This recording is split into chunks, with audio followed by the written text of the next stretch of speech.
Nako, eto na po mga kabayan. Kampo ni Luestro, hinanapan ng ebidensya. Aba, ilabas nyo ang ebidensya.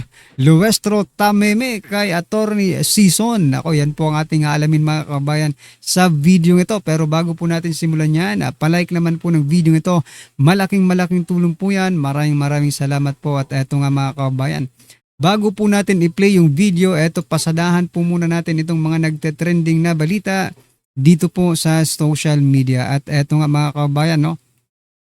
Eto pong si Vice President Sara Duterte nangakong hindi uurong sa gitna ng impeachment trial. Nako, eto po mga kabayan ang balita. Sabi po dito, in this bloodbath and bludgeoning, I will be budded but unbound. Ayan mga kabayan. Ito ang naging maikling mensahe ni Vice President Sara Duterte sa isang press briefing bago ang ikalawang araw ng kanyang impeachment trial sa Senado. Ayan mga karibin natin, talagang palaban, no? Lalaban talaga si Vice President Sara Duterte, lalo na't kung alam natin na ang ginagawa nila, ang ginagawa ngayon ng administrasyong ito ay ang patalsikin lamang si VP Sara para pagdating po ng 2028, wala na po silang kalaban. Ako, eto po mga karibin natin ang naging komento ng ating mga kababayan. Sabi po dito ni Seto Rino Maladya, sabi niya po, Kanada laban jud, Kanaday laban jud ayaw palupig na ay Diyos sa langit galantaw nimo. Gamita tanang mahimo nimo aron pag makadaog kakining mga tawhana tagsa-tagsaong tanig irok aron kabalos ta sa mga demonyo. Ayan mga kabayan, intindihan niyo ba? Sabi pa po dito ni Prix at Altea, umpisa pa lang kasi pero may hatol na, may iiyak at magkakasakit na, aray ko po. Sabi pa po dito ni Giselle, ganyan aming Vice President palaban, God bless you po, ingat palagi. Ayan mga kabayan. At sabi naman po ni Alpox, sa gitna ng madugong labanan at matinding panggigipit, ako ay nasasaktan ngunit hindi susuko. Ayan, palakpakan po natin. Tama, ang mga talunan lang ang siyang yuyuko. Ayan mga kabayan. Ano po ang masasabi niyo dyan mga karibin natin? Just comment down below. At syempre, eto mga kabayan, pasadahan pa po natin itong kalbong ito. Talagang medyo nasaktan siguro sa mga pangyayari sa Senado mga kababayan.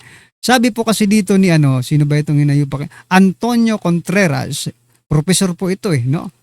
Sabi niya po mga kababayan, the defense's legal grounds appear so weak. Dinaan lang sa angas. If this is the best the defense can offer, then Sara Duterte should be worried. Ayan mga kababayan, bakit naman kailangan maging worried? Ni Vice President Sara Duterte. Ang galing nga ng kanyang mga mga abogado mga kababayan, di ba? Lahat nasasagot. Hindi lang nasasagot, nasusupalpal pa yung iba. Di ba? Sabi po dito sa comments mga karibin natin, sabi po ni Tara. Sabi niya po dito, talaga ba? Kaka-start pa lang, yung laway lang naman ang naging malakas lumabas sa bibig ni Luestro. Ayan. Sabi po dito, war is not yet started proof. Ayan, proof. Professor, hindi pa po nag-start yung war. Mas maangas yung bumubula ang laway para ng asong ulul, kalbong bugok. Ayan, kalbong bugok. Ayan, nervyos tuloy. Ayan, sabi po ni, sino bang sabi? Ni stalker ako. Stalker ka. Sabi naman po ni Agi, how many suitcase of cash does this statement attorney cost your wealth client? Ayan mga nagtatanong po mga kababayan kung magkanong maleta, ilang maleta. Nako, gusto mo lang tikman si Luestro pagkata. Sagwa naman itong comment na ito. Comment ni wag naman, di ba? Sabi po ni Perfecto, walang prosecutor, fishing expedition lang. Anyway, ano pong masasabi dyan mga kababayan? Talaga pang mahina ang Naniniwala ba kayo dito kaya sa professor na ito na mahina daw? Oh, mahina daw ang legal team ni BP Sara. Di nga. Mukhang may iiyak na nga sa Senado mga kababayan dahil sa legal team ni BP Sara. Diba? Bukod dyan mga kababayan, kailangan din po nating i-share itong balitang ito. Patungkol po ito kay Senator Ping Lacson mga kababayan. Yan si Lacson. Sabi po dito mga karibyo natin na Ping nais linawin kay Chis kung ruling na nga ba ang 16 votes para sa conviction o opinion lamang niya ito. Aba, tinatanong niya si Escudero kung opinion lang ba daw niya yon. Pero teka lang, sino ba sa inyo ang presiding officer? Di ba? Sino sa inyo ang presiding officer? Ngayon, kung dudable ka sa desisyon ni Escudero, bakit, di ba? Bakit hindi na lang ikaw ang maging presiding officer, Mr. Lacson? Di ba? Sabi niya po dito, in this portion of your opening statement, a matter of legal opinion on your part as presiding officer or does it constitute the ruling of the impeachment court? Pero teka lang, wag naman tayo magtanga-tangahan dito, Lacson. No? Ang taong bayan nga, dahil pinapaalam ng mga legal expert, no, that it requires 16 votes to impeach a vice president. No? Tapos kayo itong mga inayupak ng mga senador, mga honorable, diba? Kayo supposed to be ang nag-i-educate sa taong bayan na dapat 16 at hindi kung ano-anong numero ang inyong ibinibigay. Diba? Kayo ang dapat mag-educate sa taong bayan na eto, ganito ang nasasabi sa konstitusyon. Kayo ang gumugulo sa konstitusyon. Diba? Ano ba kayong kasuhan niya? Tatanong lang tayo, yung mga hindi sumusunod sa konstitusyon, pwede bang kasuhan? Whether or not you are a senator. Diba? Kasi yung mga ordinaryong Pilipino, pag hindi sumunod sa rules, pag hindi sumunod sa batas, hinuhuli. Hinukulong. Diba? Pwede ba yun mga kabayan? Yung mga senador dyan na hindi susunod sa rules ng impeachment at saka sa konstitusyon, ay hulihin na rin. No? Makabawi man lang tayo kina Senator Jinggoy at Senator Marcoleta na kinulong nila. Diba? Kayo nga dapat itong mga deserving makulong eh. Diba? Anyway, ito po ang opinion ng ating mga kabayan. Comment, sabi po dito, ha. Ka naman Ping, baka pinabulungan ng amo mo niya na itanong kay Cheese. Oo nga eh. Nandyan na si Gatchalian. Bakit hindi si Gatchalian na lang ang tinanong mo? Diba? Sabi po dito ni Sandro, nasa konstitusyon po yan, hindi yan opinion. Correct. Nasa konstitusyon yan, hindi po yan opinion. Senator Ping Lacson, mas mabuti pa sa'yo yung mga mga ordinaryong Pilipino, mas alam pa pong yung 16 votes ay nasa konstitusyon kaysa po sa inyo. Di ba? Bakit kailangan nyo pang tanungin yan? Ginagawa nyong bobo hindi nyo ginagawang bobo yung taong bayan. Kayo, nagmumukha kayong bobo sa pinagagawa ninyo dyan, di ba? Anyway, ano po ang opinion nyo dyan mga kabayan? Just comment down below. At eto na mga karibin natin, pasadahan na po natin yung video. Pasok ka. Sa anumang pang-aabuso ng kapangyarihan ay ang kanyang mga batayang karapatan sa ilalim ng ating konstitusyon. Opening remarks for the respondent. Counsel for respondent has 15 minutes and we will give you the same latitude we gave counsel for the prosecution for an additional 3 minutes should you so need it. You may proceed, ma'am. Thank you, Your Honor. Your Honors, fellow Filipinos, good afternoon. As we begin today the impeachment trial of the Vice President and in the days ahead, this court will undertake its constitutional task of receiving and weighing the parties' evidence, and ultimately to decide whether these pieces of evidence justify either a judgment of conviction or acquittal, guided only by its members' conscience and their solemn oath to do impartial justice. The present undertaking of this court, therefore, not only carries the weight of the Constitution, but also the imprint of our nation's history, because the Filipino people have shown that they never forget. We, as a nation, never forget. But why is the act of remembering important? What does it matter to our history and to ordinary Filipinos?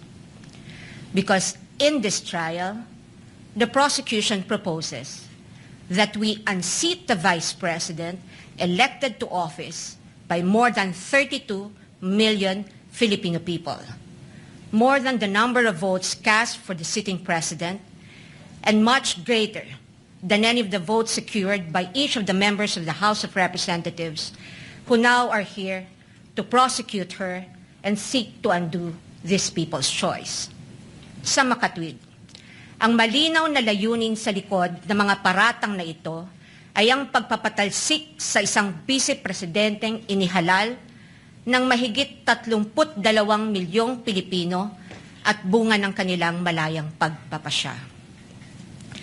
Whatever one's political persuasion is, the reality is that the prosecution now comes before this court to remove a vice president chosen by an overwhelming number of the electorate. You all have heard the prosecution say repeatedly that this is because they seek accountability, that the people have a right to hold their leaders accountable. This is not a matter of debate. Indeed, the people have a right to demand accountability from their leaders. What we have yet to hear from the prosecution, however, is this. When the Constitution declared under Section 1, Article 11, that public office is a public trust and that public officers and employees must at all times be accountable to the people, serve them with utmost responsibility, integrity, loyalty, and efficiency, act with patriotism and justice, and lead modest lives, the Constitution does not only speak to the Vice President. It also demands the same standards from the prosecutors. Being public officers themselves, the public prosecutors and the members of the House of Representatives are also held to the same constitutional standard. And so we must remember what history tells us. This is not the first time that members of the House of Representatives have attempted to remove the Vice President, and in a manner not compliant with the Constitution. In a July 25, 2025 decision, the Supreme Court unanimously declared in Duterte versus House of Representatives, GR numbers 278353 and Supalpal sila 278359, dito eh. that the impeachment proceedings in the House of Representatives were tainted with grave abuse of discretion, rendering the articles of impeachment that the House transmitted last year to the Senate as void ab initio. Early this year, the Supreme Court unanimously denied with finality the House of Representatives' motion for reconsideration of that decision, with a reminder that while impeachment is a powerful democratic process to call out corruption and grave abuse, impeachment can be abused, and that impeachment should never be abused to maintain the hegemonic dominance of greed by shaming those who occupy high government positions into preventing them from doing what they were sworn to do. But perhaps the most enduring reminder of the Supreme Court that we must not forget in the entire course of this trial is that, in the words of the court, the rule of law that does justice is our lodestar, and that justice includes accountability. Justice includes fairness. Without fairness, there is abuse. This fairness is what our democracy is all about. It is in light of these reminders that we draw attention to certain fundamental legal principles that we think we must not forget throughout this trial. Mga batayang prinsipyo na dapat nating tandaan sa buong panahon ng paglilitis na ito, anuman ang ating kulay o politika. If we are to be true and honest to our proclaimed values, such as the pursuit of accountability, justice, and integrity in our system of government, then we must remain possessed of an unyielding resolve to ensure that the trial and judgment in this case are done in accordance with the command of the Constitution, the majesty of the law, and the discipline required by the rules. Otherwise, those who stand in sanctimonious judgment of the Vice President will send a clear message that the law can be bent when it suits the convenience of the powerful, and that justice can be sacrificed at the altar of partisan interests. Mahalagang tandaan ang mahigpit na paalala ng ating Korte Suprema. Impeachment is not a purely political proceeding. It is primarily a legal, political, and constitutional mechanism. Ibig sabihin, kailangang naayon sa batas at konstitusyon ang anumang proseso nito. According to the Constitution, it is the Senate that shall have the sole power to try and decide all cases of impeachment. This power is not shared. The Constitution gives no other body, department, tribunal, agency, or a mere committee of any of these institutions the power to try an impeachment case. The House merely initiates, the Senate tries. Yet, we have seen the Committee on Justice conduct what its chairperson, the lead prosecutor in this case, described as a mini trial, which, as we all had witnessed, became a vast fishing expedition of alleged evidence that were not even part of the impeachment complaints under its consideration and which the respondent accused was made to answer. In that mini trial, we saw how the purported pieces of evidence were curated to construct a narrative against the Vice President even before this case reaches trial. The articles of impeachment presented before this court as an exercise of the House's power to initiate impeachment cases are therefore, in sober truth, the product of an impermissible intrusion of clear constitutional boundaries. Over the course of the impeachment trial, the prosecution will attempt to convince this court and the court of public opinion that the allegations in the articles of impeachment are supported by materials they obtained during their mini trial and that evidence exists to sustain a judgment of conviction. They will claim that the notices of suspension and disallowance issued by the COA and the COA decision denying the Vice President's appeal of that disallowance support their accusations, with the release of that decision by the COA conveniently timed and coinciding with the committee hearings. They will claim that the certifications of the PSA confirm their allegation that recipients of the confidential funds do not exist, even though they listed one Mary Grace Piatos in their pre-trial brief as among their witnesses, or that So yun mga kabayan, ako talagang inilatag na po lahat-lahat dito ni Attorney Sheila Sison mga kabayan, no. Anyway, ano po ang inyong masasabi diyan? Just comment down below mga karibin natin at syempre huwag pong kalimutang i-like ang video ito. Malaking tulong po yan. Maraming salamat po.